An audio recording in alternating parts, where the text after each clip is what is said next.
According to research in California, 98% of stalkers are non-violent.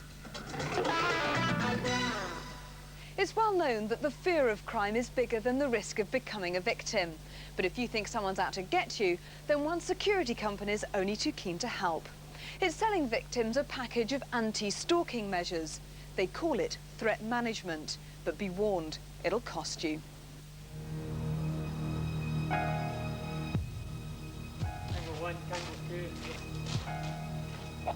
Yeah, received that. We're on our way out.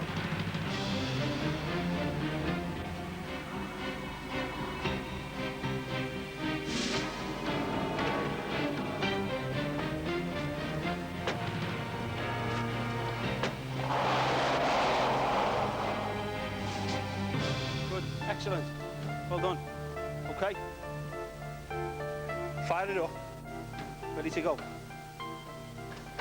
As they come out this time, try and fall back a little bit to pick the formation up so they actually walk a couple of steps with them.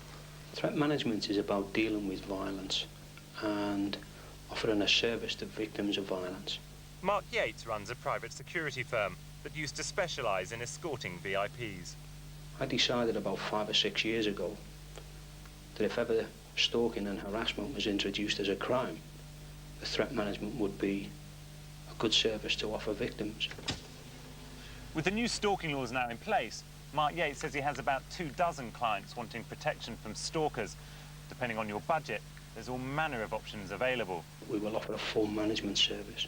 And I think giving it that name does imply that it's a police unit, and it's not a police unit.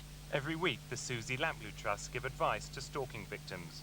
The way they present the material does seem to raise people's fear. And one of the things that the Susie Lamplugh Trust has always done is we always try to reduce people's fear, because we find that people's fear of crime is actually much larger than the reality of crime. And I don't feel that they're trying to minimise fear. I feel that they're actually trying to raise people's fear. One of the things that actually concerned the threat management officers was the fact that you still put your rubbish out for the bin men to take away. And what happens is, you will put things in the bin. Most people will put bank statements, letters, telephone bills. Oh, he has found out already things about me that I couldn't believe he could find them out. It's almost like I've got to start shredding everything. Once you've shredded it, then we would ask you not to put that out in the bin bags then. Even shredded? No, we would ask you then to buy a small garden type incinerator, and once you've shredded that information, then dispose of it by burning in the small incinerator. Yates, he's got the Men in Black syndrome. James Short says Mark Yates was asked to leave the International Bodyguard Association. He's got the James Bond syndrome. That's not the kind of maybe the kind of bodyguarding he wants to teach and he wants to get involved in. It's not the kind that we get involved in. What are we going to do now?